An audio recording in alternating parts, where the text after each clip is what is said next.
be screwed, feel my own adrenaline. Yeah, I do just what I do, and I hope you let me in, yeah.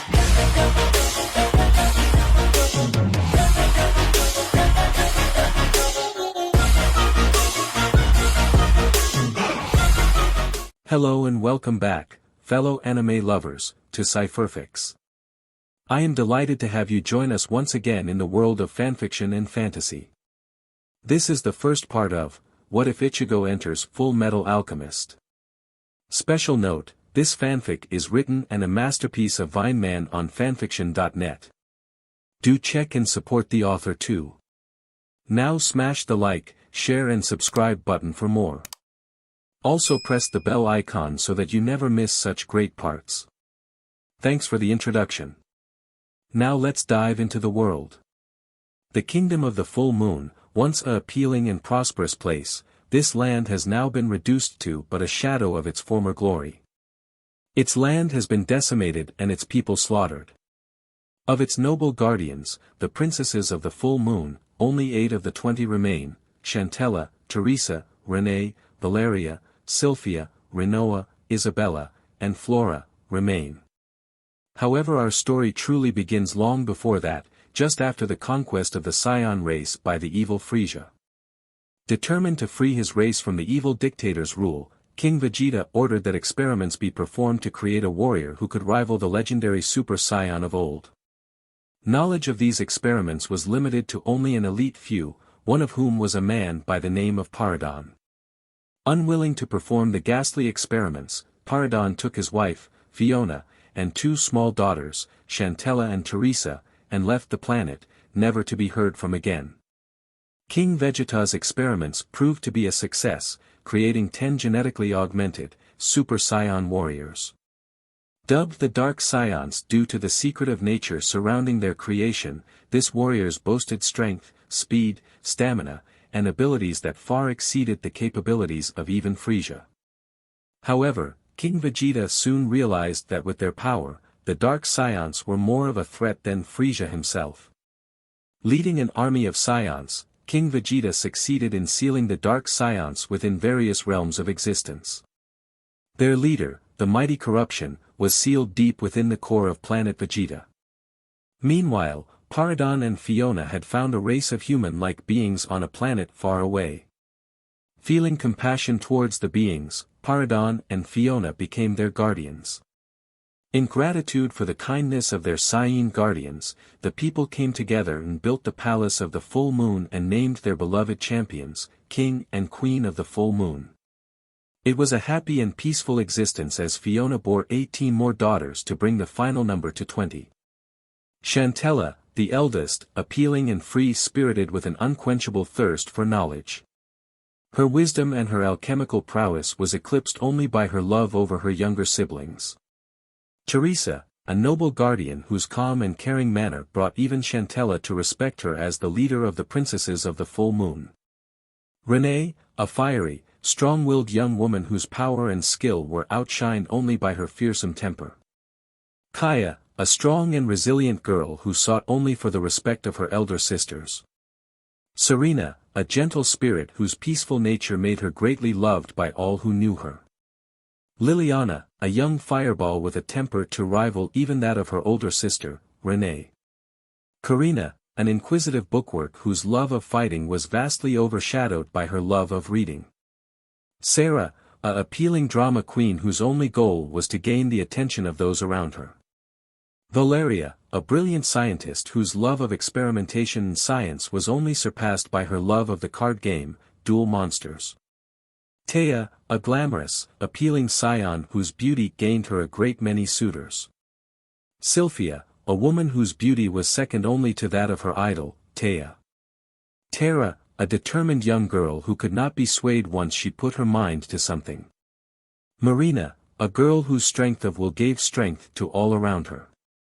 Rosette, a courageous girl who would never back down from a fight, no matter how strong the opponent. Alexis, a wise and intelligent girl who was almost always at the side of her mentor, Valeria. Renoa, the first of 2 twin sisters who were blessed with incredible healing powers. Isabella, the second twin whose healing abilities surpassed even Renoa's.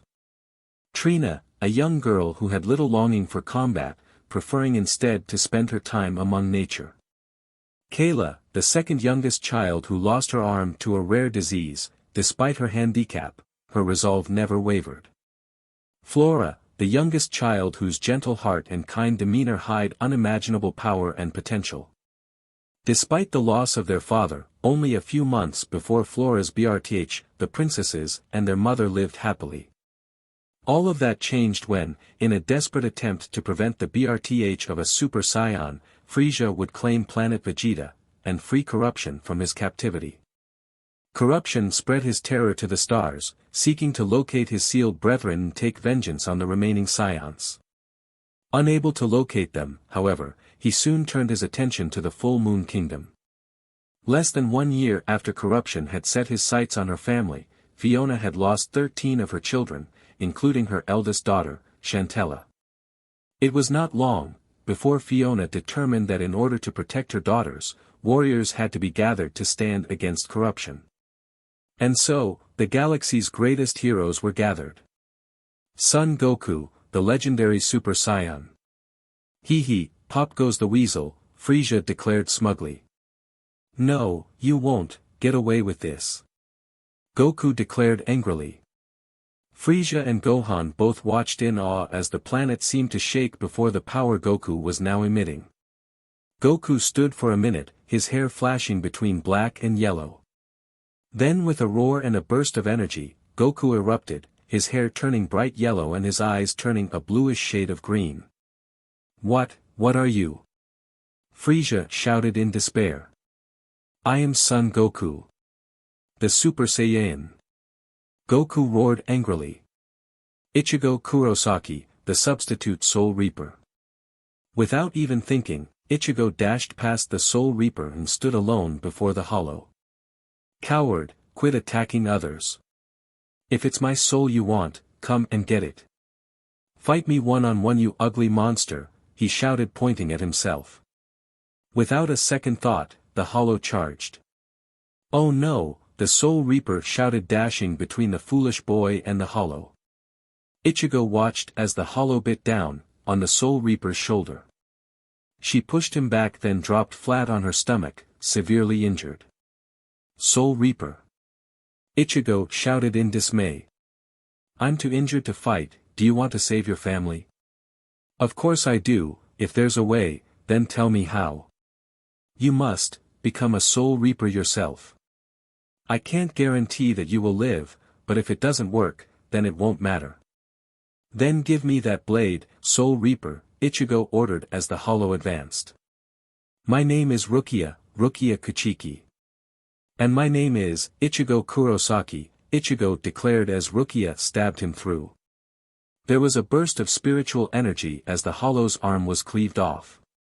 Soul Reaper Ichigo Kurosaki stood behind it, his massive Zanpakuto resting over his shoulder.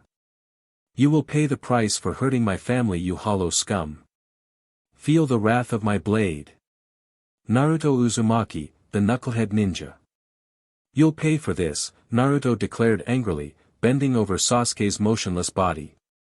Haku watched in terror as a massive, swirling mass of red chakra formed around Naruto. I'm gonna kill you, he roared, looking up at Haku.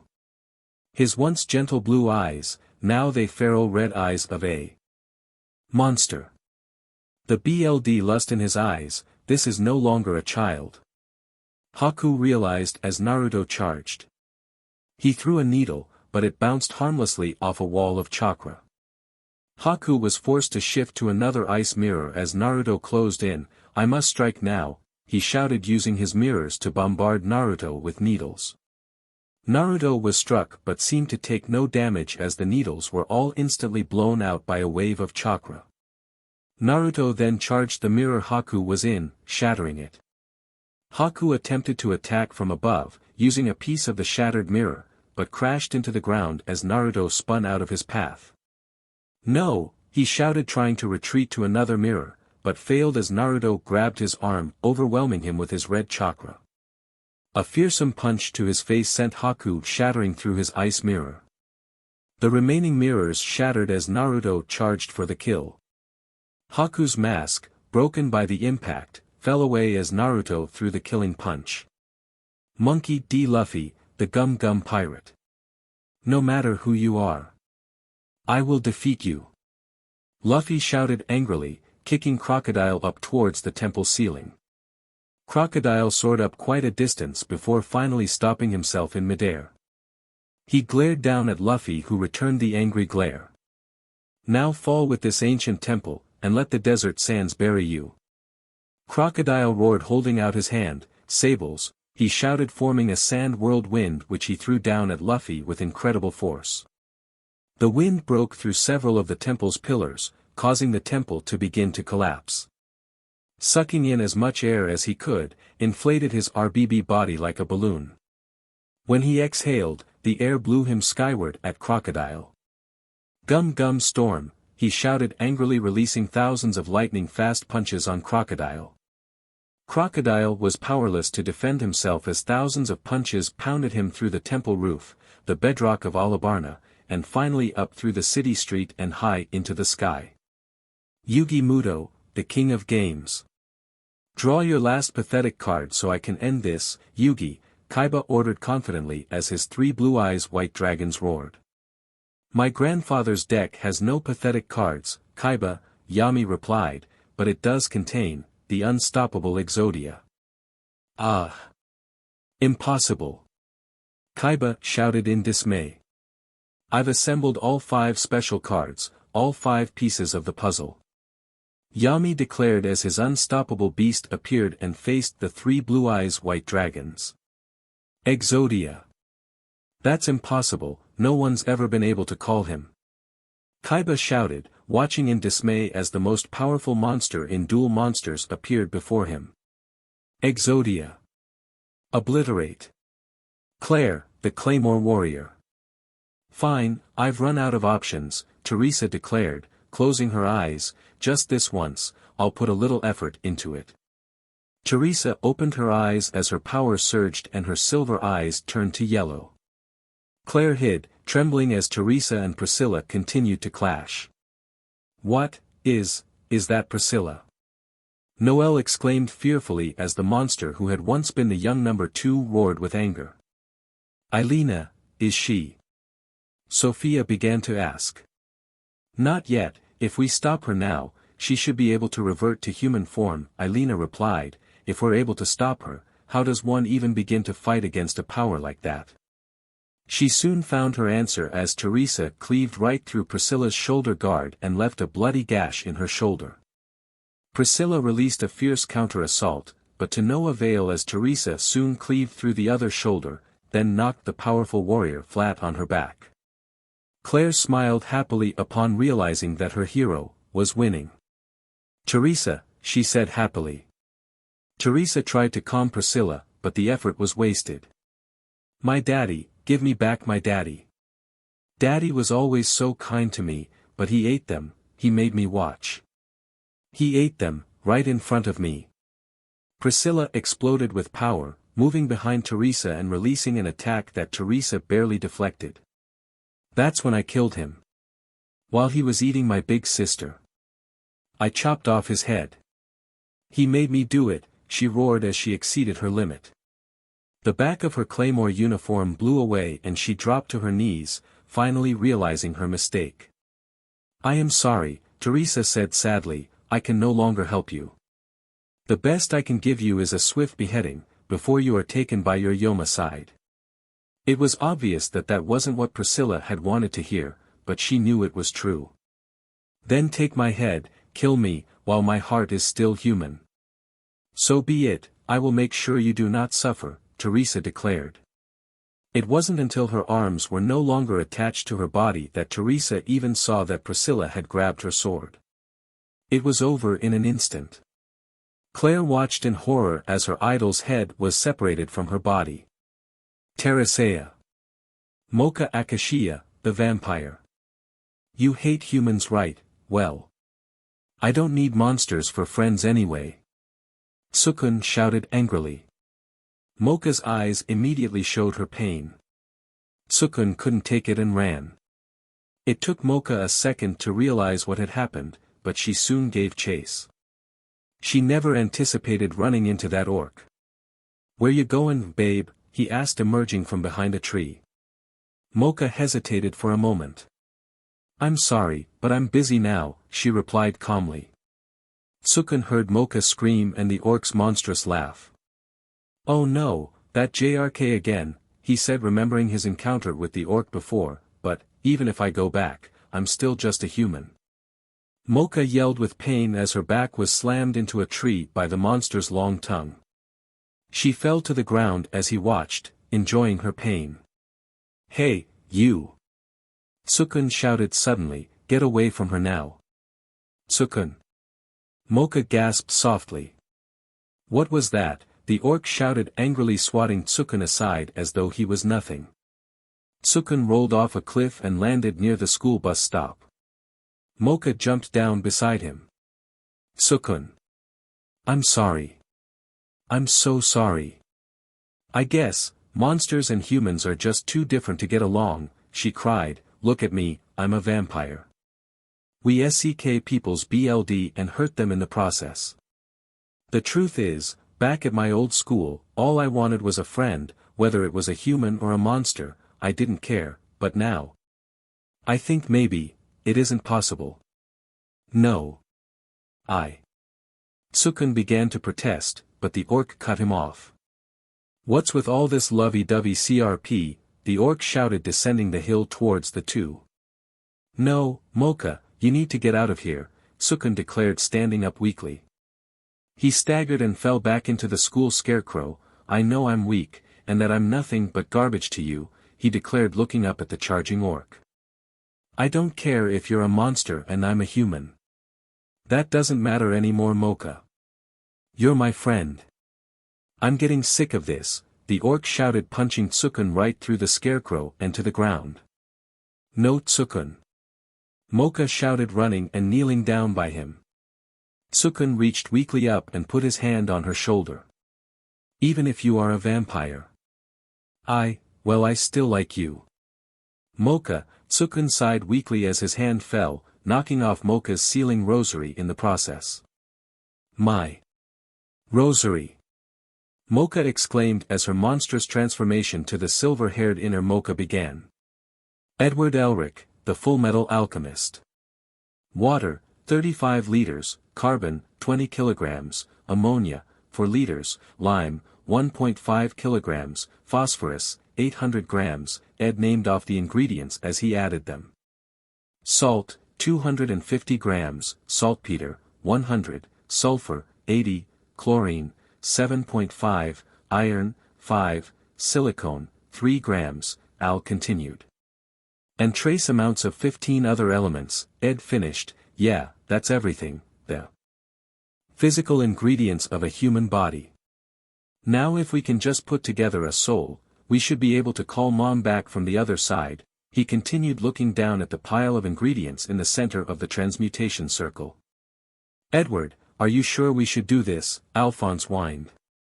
"Of course," Ed replied, "don't wimp out on me now. But, no one's ever done this right. I mean, alchemy is equivalent exchange. The body content seems simple enough, but what about the soul? What could we possibly offer?" "Just hold out your finger." "Okay," Ed ordered, pulling out a knife and cutting both their pointer fingers. He watched as a trickle of blood poured out. "What's a soul, really? When you take out the myth, it's just the spark that starts life," he declared as 2 drops fell into the ingredients. "This is our blood, from her blood. That's a fair trade." A short distance away, a man stood in the rain, clad in an overcoat. "There's something foul in the air," Roy Mustang declared, looking down into Resemble. And so from all backgrounds, histories, and worlds, heroes gathered and stood against the evil, but in the end, it was not enough. Corruption won, and the worlds the heroes had lived in became no more. Replaced by foul copies, enshrouded in dark, corrupt shadows. Ah man, this place sure brings back memories. "Hey, we lost the others again." "Ah, don't worry, they'll catch up." "You're sure he's here?" Yes, I was only able to actually locate 2 of the worlds after I had the vision that told me the knights were still alive. This is where we'll find him. Good, then let's go find my knight.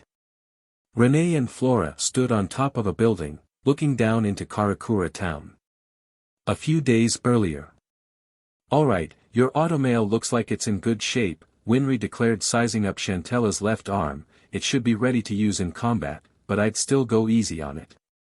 I'm still not entirely sure how well it'll hold up under Scion-level combat. Thank you, Winry, Chantella replied, pulling back on her coat as Teresa walked in. Well, what's the verdict? It's been just over a year, but Flora has managed to locate only 2 of our knights' worlds. It would seem that not only has corruption altered their histories, but their location as well.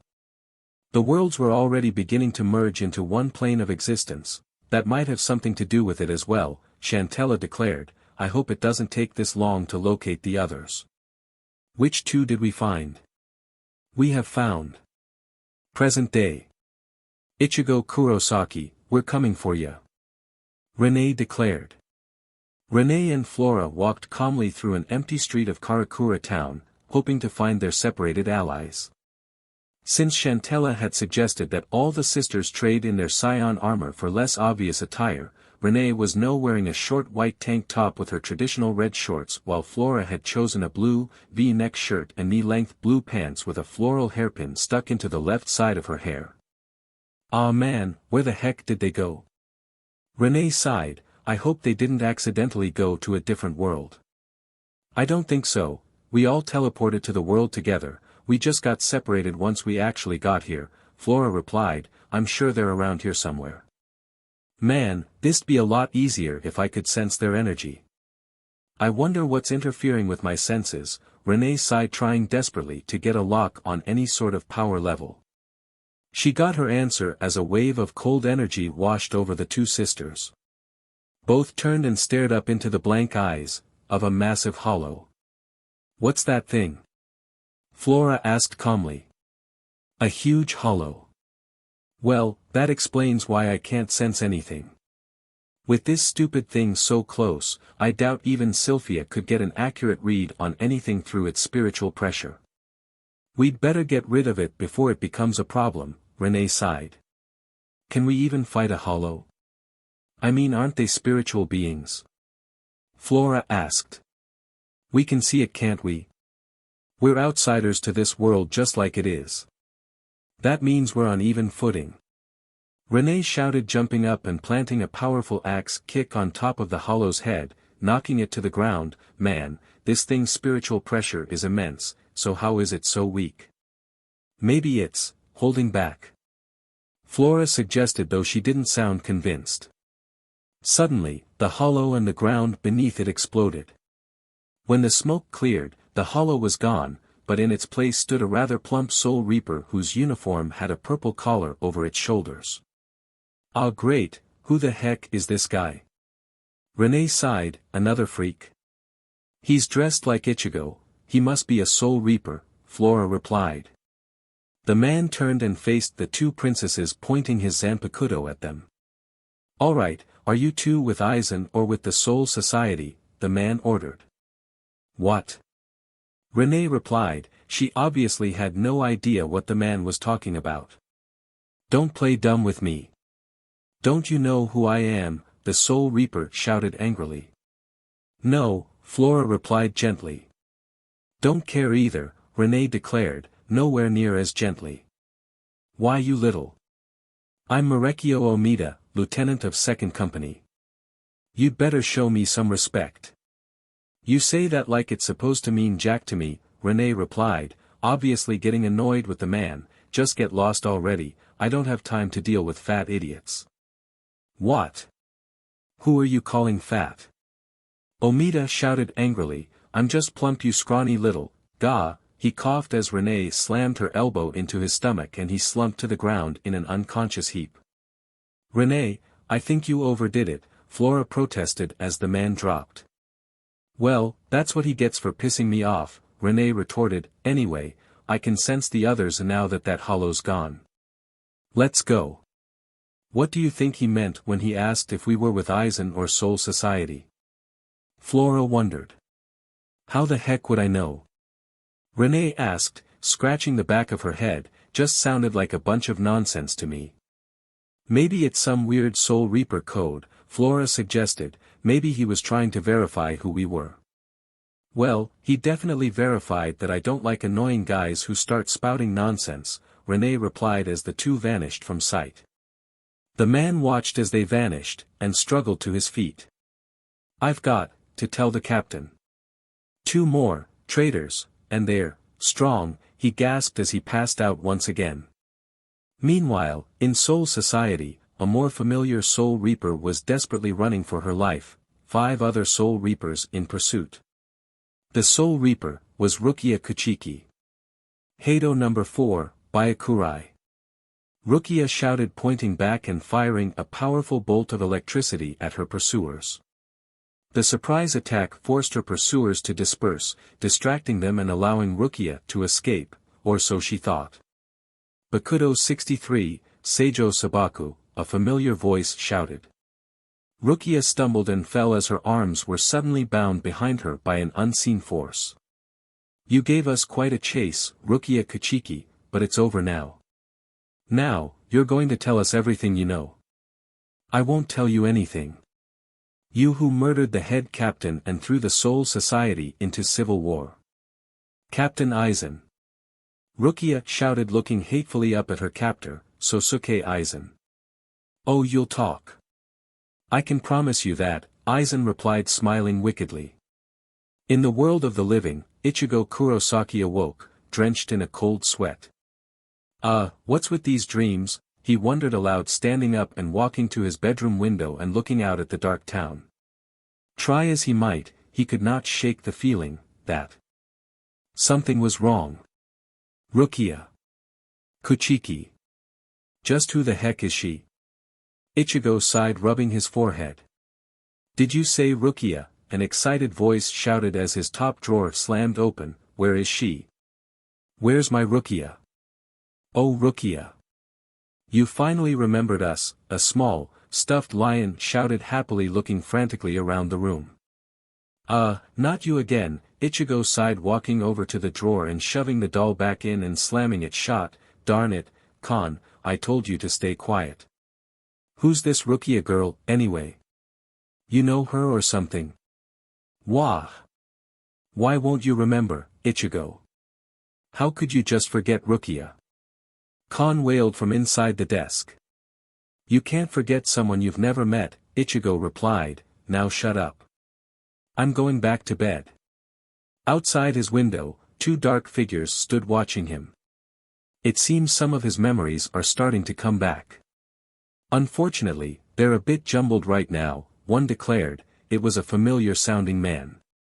Just then, the moon shone out from behind a cloud, revealing the man to be Kisuke Urahara. Is there anything we can do to help him? His partner, a young girl, asked. There is something, but I don't think it's very feasible. See, the reason Ichigo came to longing the power that being a Soul Reaper gave him was losing his mother to a hollow, Urahara revealed. His mother is dead. But we saw her, the girl replied, obviously confused. I'm aware. Corruption sure did a number on this world. It's going to be difficult to try to reawaken Kurosaki without accidentally breaking him, Urahara replied, and with Rukia's memories gone as well, I'm afraid you're the only shot we've got, Senna. The young female Soul Reaper looked up at Urahara with bright amber eyes, a lovely red ribbon tied in her dark purple hair. Well, that's what I'm here for, Senna replied, smiling happily, just leave it to me. Glad to hear it, Urahara declared. Now, if you'll excuse me, I need to go see a princess. Senna looked at him with a confused look in her eyes as he vanished from sight. A princess? About time you two decided to catch up. Where were you? Chantella ordered as Renee and Flora caught up with the rest of the group. It wasn't our fault. We had this hollow we had to deal with, then this annoying Soul Reaper showed up and started asking us all these weird questions, Renee replied in an annoyed tone. A Soul Reaper asking weird questions, huh? Let me guess, something to do with whether you're loyal to Aizen or the Soul Society. Well, I can explain that if you like, a voice declared behind Renee and Flora. The group looked over to see Kisuke Urahara standing a short distance away. Well, hello Teresa, you're looking as lovely as ever. It's been quite a while, hasn't it? You know this weirdo, Teresa? Renee asked looking at her older sister. Kisuke Urahara, it has indeed been a long time, Teresa replied, smiling. I see, so in the end you weren't able to defeat corruption. Guess I shouldn't be surprised given what's happened to our world, Urahara declared. He had led Teresa's team to his shop where they now sat eating as they exchanged their stories. Speaking of what's happened to your world, how is it that you still have your memories, Urahara? Teresa asked glancing over at the shop owner. Let's just say that corruption overlooked a few things. Namely a particular mod soul in the possession of Ichigo Kurosaki. This particular mod soul was sold to Rukia Kuchiki by mistake and I happen to still have the receipt for the transaction. I went looking and found Ichigo. The moment I saw him, it triggered something in my memory and I became aware of the corrupted state of our world, Urahara replied. I see, and what is the state of your world? Well, to say it's complicated would be an understatement. You're probably most interested in Ichigo so we'll start with him. For starters, he isn't a Soul Reaper anymore. He still has his Deputy Soul Reaper badge and he can still interact with the mod soul I mentioned earlier, but aside from that, he has no spiritual power. In fact, he can't even see the spirit of the dead anymore. The badge is nothing but some charm now. In fact, he thinks it was given to him by his girlfriend, a girl by the name Tatsuki Ariksawa. That's kind of one-sided though, and tends to be hit and miss. I think Tatsuki might be starting to get some of her memories back and it's making her uncomfortable around him. I could have done without that bit of information, Renee sighed. Jealous? Urahara asked smiling wickedly. Not quite, just feel sorry for someone else. Okay, well, the biggest change is that Ichigo's mother, Masaki Kurosaki, is alive, Urahara revealed. What? Renee shouted, his mother. Are you serious? This isn't exactly the kind of thing you joke about, Urahara replied calmly. Now, I'm not going to lie, I'm happy for Ichigo, but this is certainly going to make things more difficult. What do you mean? Flora asked, obviously confused.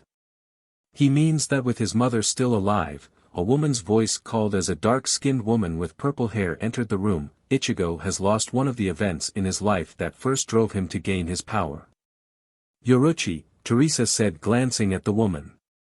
Well, look who came to visit us, Yoruchi replied teasingly, glad to see the princess was finally able to make time for we little people.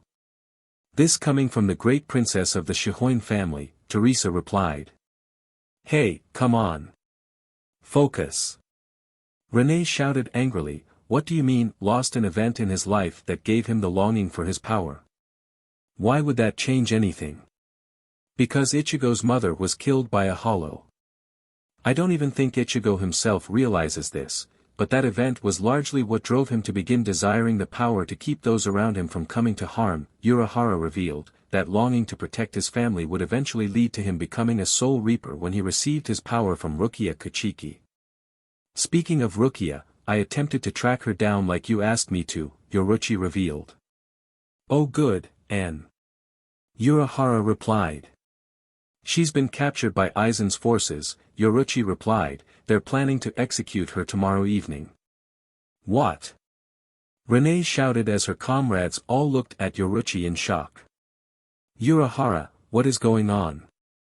Teresa demanded. Man, that's not good, Urahara sighed. Alright, well from the beginning, a few months back, head captain Genryusai Shigekuni Yamamoto was murdered by the former captain of 5th Company, Sosuke Aizen.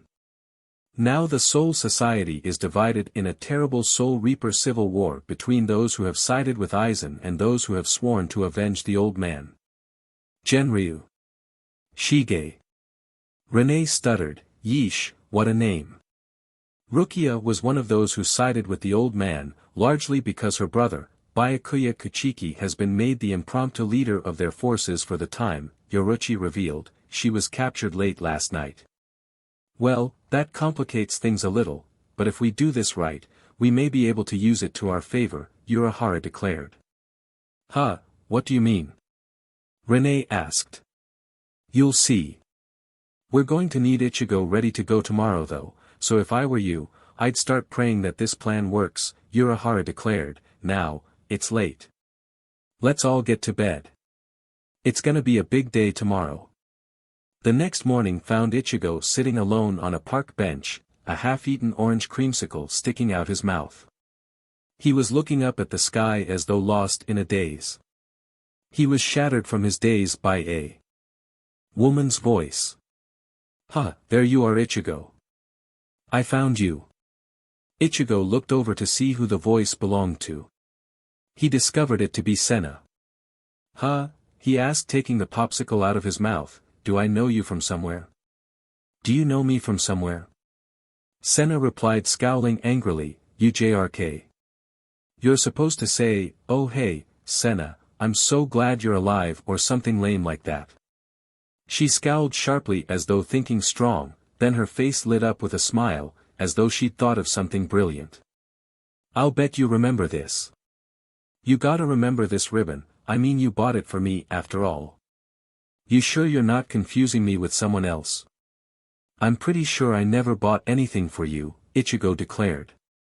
Oh man, maybe in hindsight, trying to jog your memory by using memories that were supposed to be erased anyway wasn't such a great idea, Senna sighed irately. You're such a JRK, Ichigo. I bet you haven't forgotten Rukia.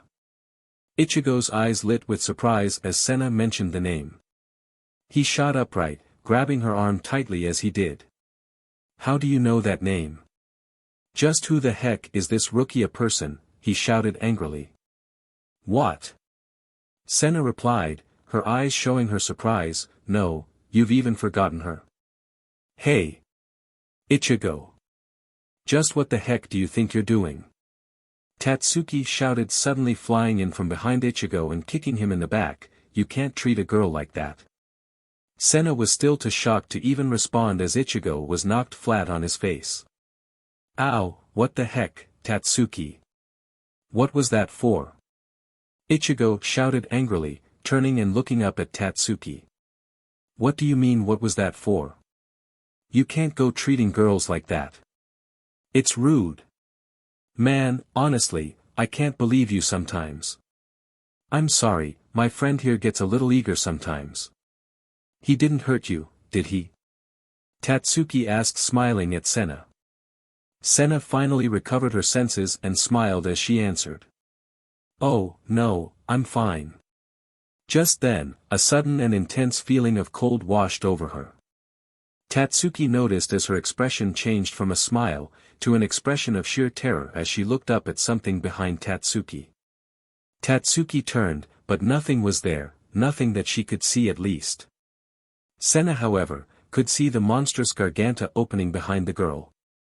An incredibly large and powerful hollow emerged from the portal. His body looked like a giant rodent's body with strange, red, bird-like claws for hands and feet. A long tentacle-like object extended from his forehead. No, it can't be. Senna stuttered, look out, she screamed, jumping forward, grabbing Tatsuki and jumping to the side as Grand Fisher rose his hand. What the heck is your...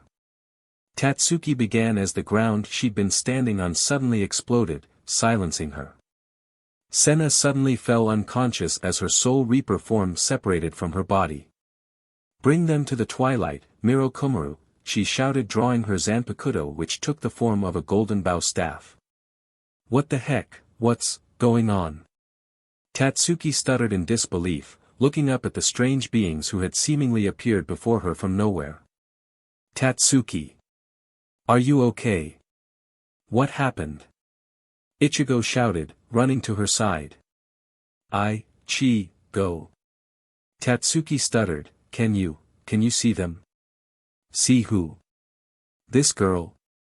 Yeah, it looks like she fainted, Ichigo replied, checking Senna's body. We'd better call an ambulance. What? Ichigo, can't see them. But, they're standing right there. How can he miss them? Tatsuki wondered, looking in horror at Senna and the hollow. This must be my lucky day. Two lovely young women for me to devour, and one of them is even a soul reaper, the hollow said, smiling wickedly at the still obviously frightened Senna. On a nearby hilltop, overlooking the battle that was about to begin below, Urahara stood watching. Grand Fisher, this could be a problem. Hey!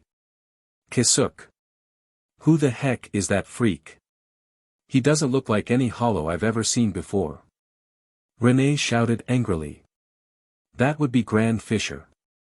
He's the hollow who killed Ichigo's mother in our world's correct timeline. He's also significantly more powerful than Senna, Urahara replied, still as calm as ever. Okay, so is there a reason we haven't stepped in to help her yet? Renee replied, even more angrily than before. Because this may be as good a chance as we'll get to restore Ichigo's memory. What the heck is going on here? Ichigo asked, looking over at the portion of ground that had exploded. My body feels so cold, and what's weirder is, I think I've felt this before. Ichigo, the girl Senna's voice suddenly shouted. Ichigo's eyes widened with surprise as the voice seemed to come from his back pocket. He reached into his pocket and produced the Deputy Soul Reaper badge. What the heck? What's going on? Ichigo wondered with wide eyes. Heh, well. If it isn't the substitute Soul Reaper, Grand Fisher hissed happily as Senna struggled to free herself from the tentacle-like lure that had wrapped around her arms, pinning them to her side. I've been waiting for a chance to get back at him for what he did to me years ago, and if what Aizen says is true, this brat can't even see me anymore. What? How do you know about Ichigo? Senna shouted angrily. Please, you think corruption would waste his energy corrupting the memories of those he could use as allies? Not that it matters to someone who's going to be dead soon, Grand Fisher replied. Then, it's true. Aizen's memories are just fine. That's why, he's joined corruption. Senna realized. It seems you've figured Mr. Aizen out, and so quickly, as well. I'd better get rid of you before you become a problem, Grand Fisher declared, staring down hungrily at the captive Soul Reaper. Senna's eyes widened with fear as she struggled desperately to escape. No. Ichigo. What the?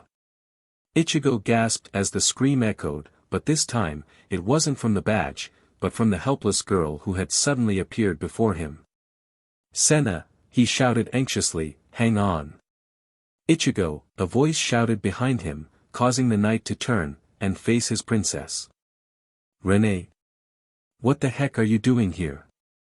What's going on? Yes. If you know who I am, then I guess you must have your memory back. That means Urahara's crazy plan worked. Memory back? What the heck are you talking about? Why we in Karakura town? What's going on? Ichigo shouted. Oh, and apparently you lost the corrupted memories, that's interesting. Corrupted memories. Darn it. Try making sense for once. Later. Right now, we need to deal with this guy. Renee shouted, quickly ascending to Super Saiyan. Right. Let's do it. Ichigo shouted, grabbing his badge. He was surprised when nothing happened. Hey, what's the hold up? No offense, but you're not gonna be much use right now, we need a Soul Reaper. Renee shouted angrily. You think I don't know that? It's not working. I can't become a Soul Reaper. Ichigo shouted. What do you mean you can't become a Soul Reaper? Renee shouted angrily, how the heck can you just not be a Soul Reaper? How am I supposed to know?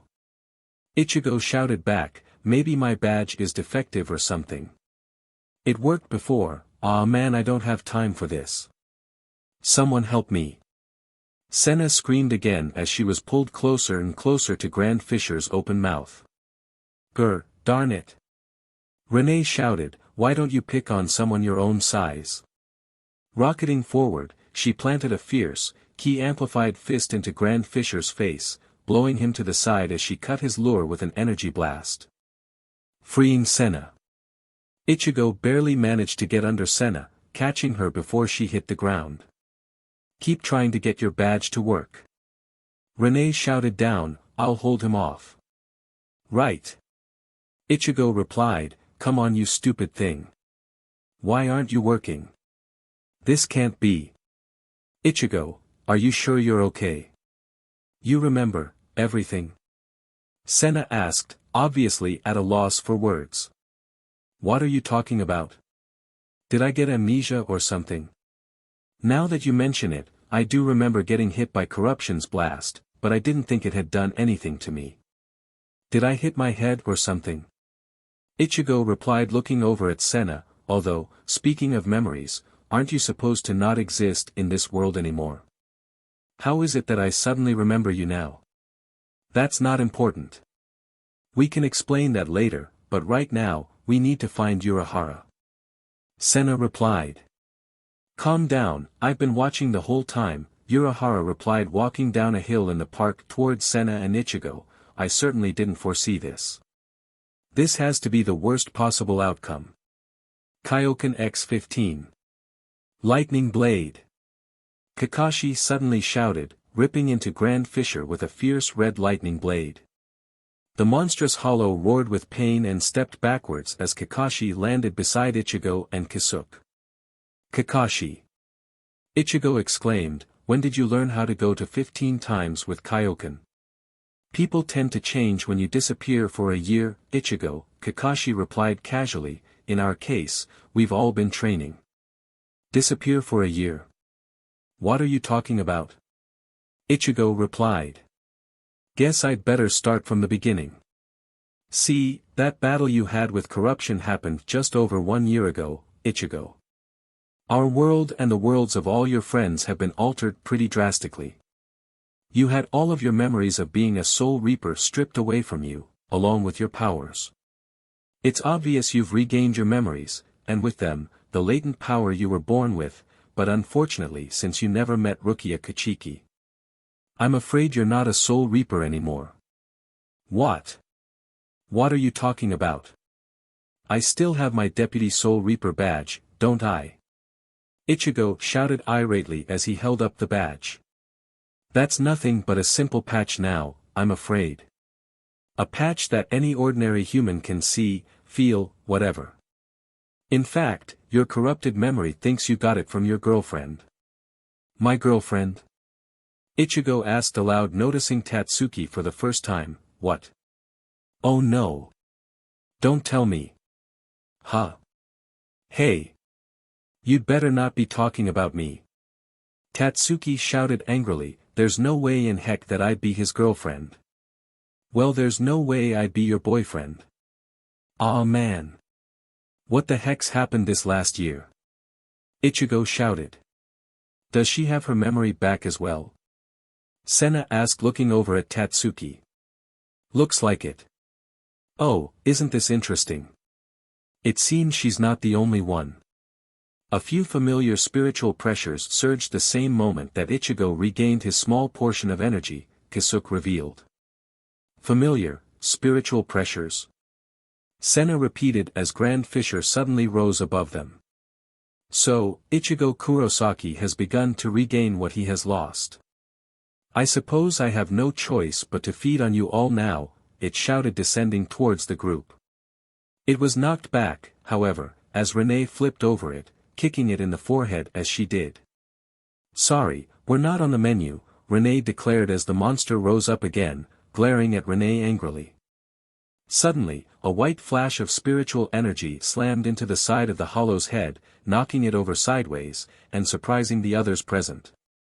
I thought I sensed a familiar spiritual pressure all of a sudden, a voice declared from nearby, but I guess it was just you then, Ichigo.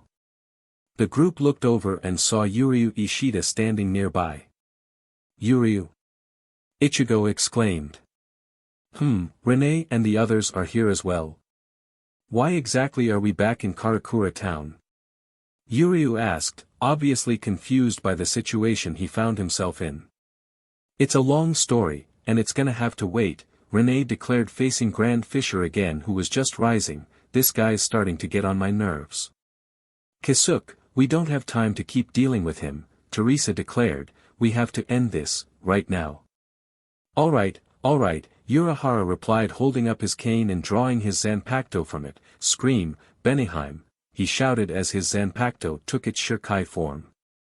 The blade seemed to scream as he swung it, firing several dark red arcs of energy that cut through Grand Fisher, severely damaging the powerful hollow. Teresa ascended to Super Saiyan as Grand Fisher attempted to back away. You won't escape. Teresa roared, unloading a powerful barrage of silver blasts on the hollow, overwhelming it. When the light from the blasts cleared, Grand Fisher had disappeared. Did you get it? Renee asked. Impossible to say. If he escaped, his energy would vanish as soon as he escaped into Hueco Mundo. It's impossible to tell without actually seeing his corpse whether or not I actually managed to kill him, Teresa replied. Darn it. That's not the answer I wanted to hear. Renee declared angrily. You'd have rather that I'd lied to you? Teresa responded. Jirrrr, and you, what the heck is wrong with Ichigo's Soul Reaper powers? Renee demanded. Guess you were too busy fighting to hear what I said the first time, Kisuke replied. To put it bluntly, he doesn't have any. Since he never met Rukia Kuchiki, his Soul Reaper powers were never awakened. Right now, I'm afraid Ichigo Kurosaki is nothing more than an ordinary human with an unusually high spiritual awareness. What? Renee shouted, you're saying that Ichigo doesn't have any powers now? That's the least of our worries. See, in about 18 hours, Rukia Kuchiki is going to be executed. If she dies, we're going to lose any chance of restoring Ichigo's latent power, but Ichigo is in no condition to go to Soul Society and rescue her now. What? What do you mean Rukia's going to be executed? Ichigo demanded. If she never transferred her power to me, then she never did anything wrong. Why would she even be in trouble? It's not Soul Society who intends to execute her this time, Ichigo. We'd better return to my store. I've got a lot of explaining to do, Urahara sighed, not to mention now I've got to come up with another way for us to save Rukia without Ichigo's help. Man, I don't think I could have asked for a more disastrous outcome to this plan. The heroes returned to Karakura's store, where Kisuke explained the terrible story of their new, corrupted world to the astonished Ichigo. With Ichigo's powers gone and Rukia captured, Urahara is doubtful that anyone can stop Aizen, but unbeknownst to the heroes, a dark presence has set its sights on Ichigo. So what do we do now? Renee asked. Well, Urahara replied, rescuing Rukia would be a good first step. Yeah, but how? Renee asked, what do we do? We'll just have to send someone other than Ichigo to do the job, Kisuke replied casually. So, any volunteers? I'll do it, Elias replied almost instantly. We have a taker. You're a pretty brave kid, Ms. Kisuke replied. Ollie? Ichigo finished glancing over at the young Valkyria as though he'd just noticed she was there. Heh, yeah, if a friend's in trouble and Vine finds out I didn't go help, he'll kick my butt, Ollie replied, smiling broadly. Vine's doll fell out from under his red cloak, both of which were worn by Ollie, as she rubbed the back of her head. Ichigo looked at them both for several moments. Those were Vine's. That reminds me, none of the others are here. Goku, Naruto, Luffy, Claire, Mocha, Yugi, Edward, and almost everyone else are gone. That attack that corruption used, just how much damage did it do? Were the others' pasts all corrupted too? Ichigo wondered. Kakashi, Miria, Mizore, Ollie, Winry, the princesses, and now Yuryu and me, are we really all there are now? He wondered. I can't let you go alone, so I guess you can count me in, Mizore declared. You'll need someone who knows their way around the Soul Society, Yuryu declared. Since Ichigo's out, I guess that just leaves me. We have a better chance of pulling this off if we go too, Chantella declared. Kakashi, if we leave you and Miria here, can you keep an eye on Ichigo? Hey! I don't need. Ichigo began. They're not just going to be here to babysit you, Chantella declared. While you're here, see what you can do about restoring Orihime and Chad. Their memories probably began to come back when they initially sensed Ichigo's spiritual pressure, but the fact that they didn't come to help us seems to imply that they likely didn't recover all of their memories. See what you can do about it. Guess there's no harm in trying, Kakashi replied. Alright, we'll see what we can do. Well, that settles it then, Urahara declared. Alright. All of you come with me. I'll open up a Senkaman and send you on your way. He ordered, standing up and walking away as the others followed him. Renee was the last to leave and turned to face Ichigo as she did. You'd better be ready, because as soon as we get Rukia back, you're not getting to take it easy anymore, Renee declared. Hey, it's not like I want to sit this one out. I don't have much choice. Ichigo replied angrily. I know that, I'm just saying, don't get used to it. Renee shouted back, once Rukia restores your powers. I still need you to be my knight, she said quickly, looking away. Relax, you don't have to worry about anything, Ichigo declared, just make sure you don't mess up. Whatever, Renee replied casually. She glanced over at Senna, who was still sitting down. I'm guessing you're staying then. I don't think it'd be a good idea for me to go to Soul Society, Senna replied. Whatever. We'll see you when we get back with Rukia, Renee declared, walking out of the room. Not a good idea for you to go to Soul Society, why? Ichigo asked Senna after Renee was gone. I'm worried, Senna declared, ever since I got my memories back. I've been too scared to go back to the Soul Society. Too scared to go back. What do you mean? I'm not the Shinenju anymore, Ichigo. I'm real in this world. I'm a real Soul Reaper. I mean, I even remember my squad. I'm part of Squad 10 now. But I got dispatched here to Karakura town as part of an assignment, and somehow, being here caused my memory to begin to return. I started to remember what I really am, and it scared me. I began to wonder whether it was the Soul Reaper or the Shinenju side of me that was real. Now, I don't know anymore if I even really exist here, Senna revealed. I'm scared of how the Soul Reapers would react if they found out what I really am.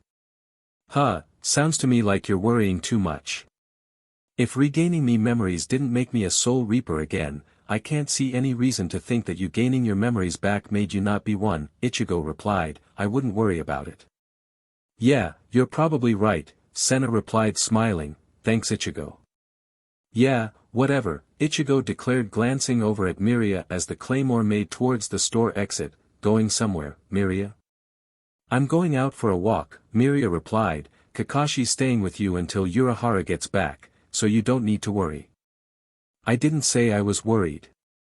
I just asked if you were going somewhere, Ichigo declared, looking rather annoyed. Whatever. Miria chuckled as she left.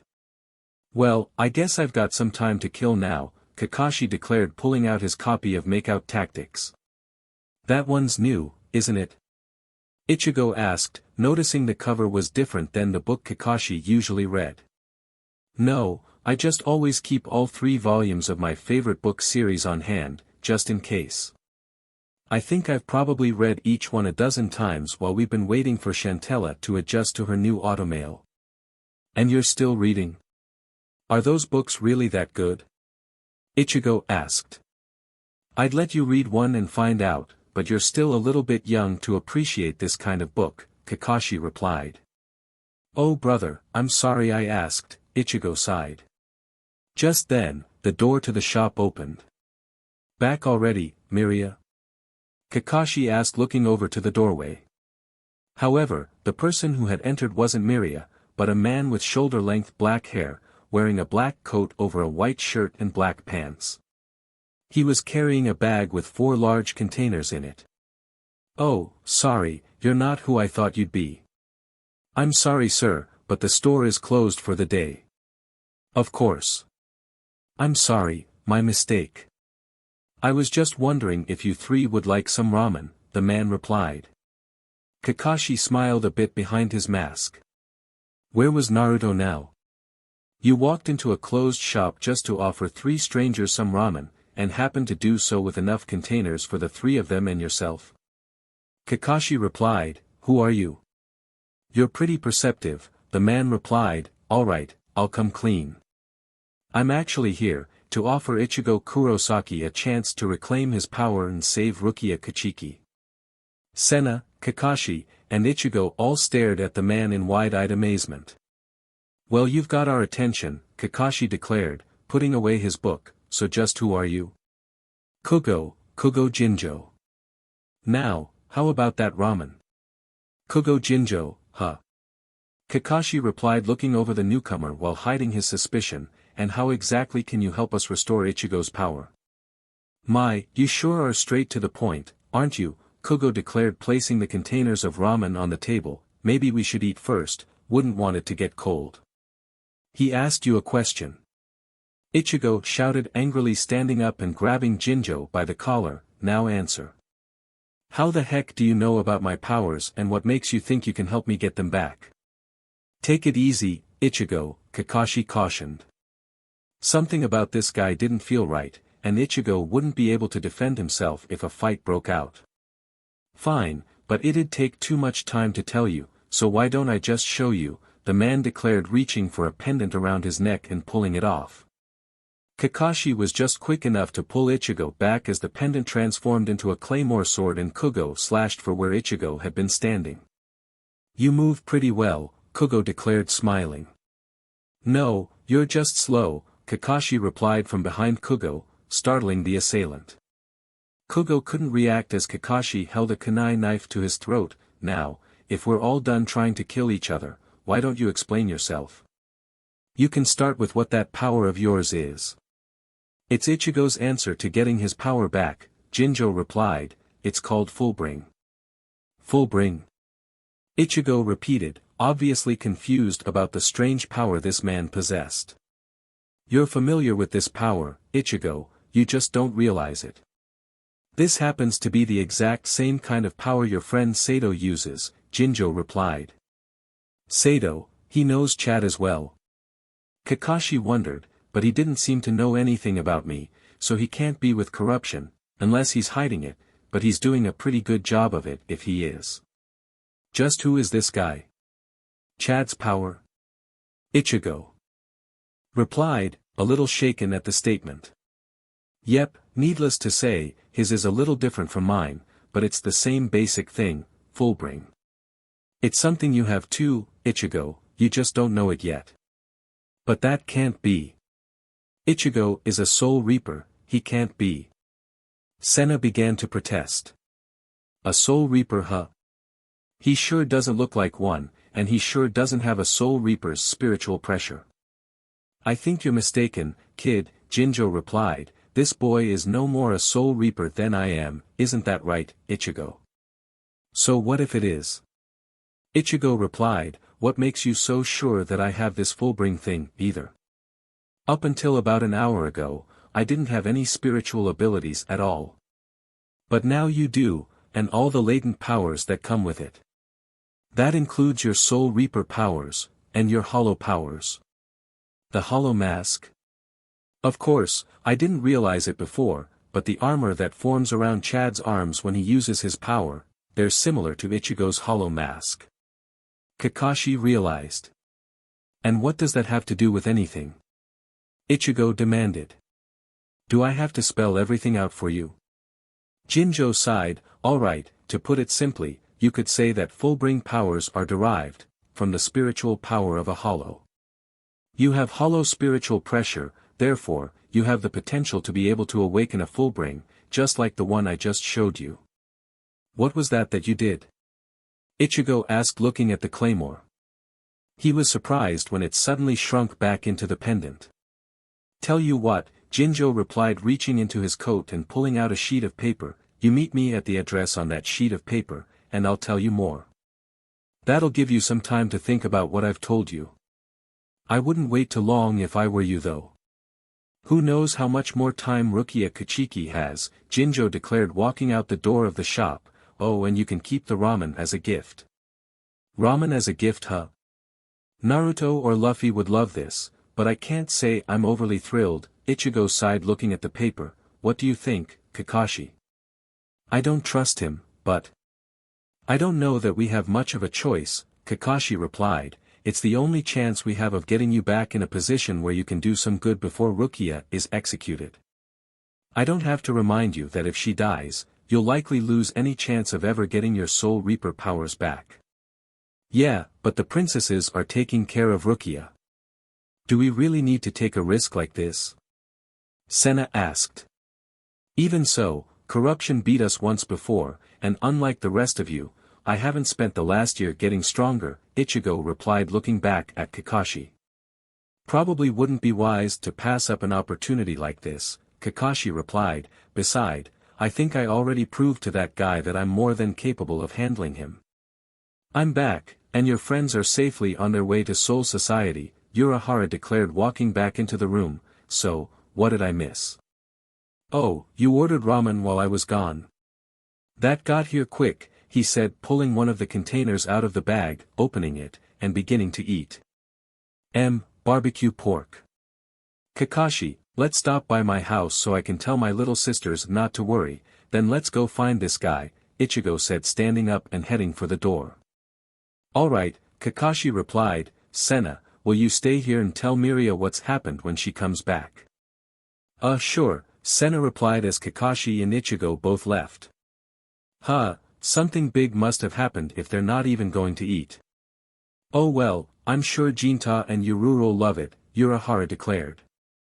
Hey, why do I feel like we forgot to tell Ichigo something? Senna wondered. Well, you did tell him his mother's alive now, right? Kisuke replied. Oh. Okay, let's see, I've got leeks, honey, tofu, and beans.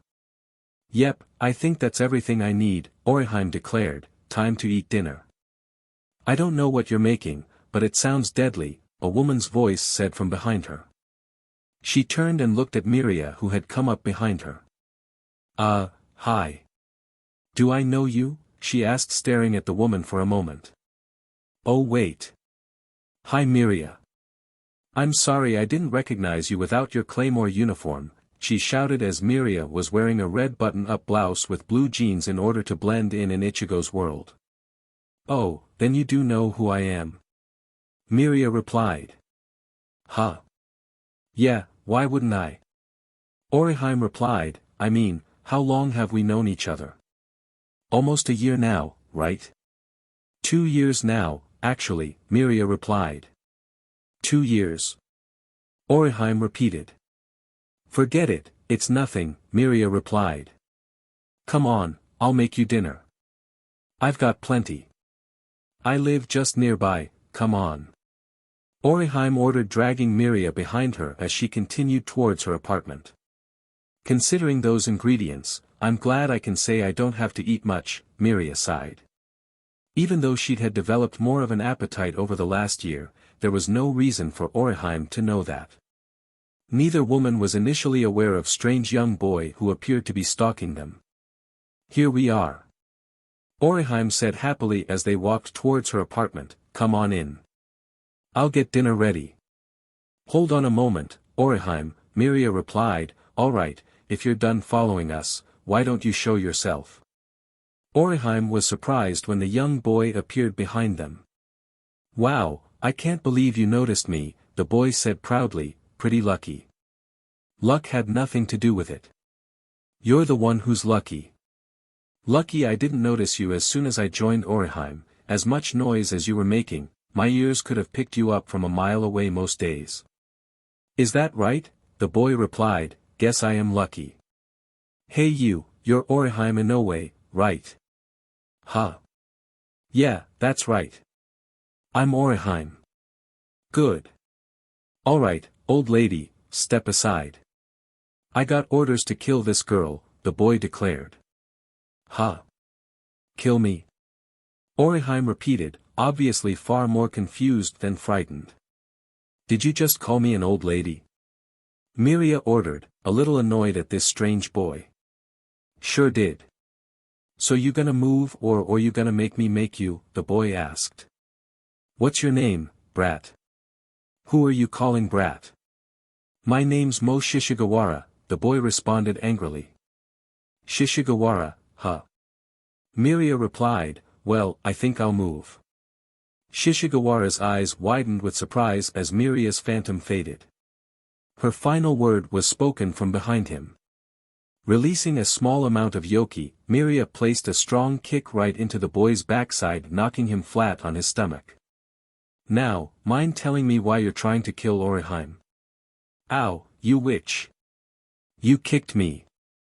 Shishigawara shouted angrily.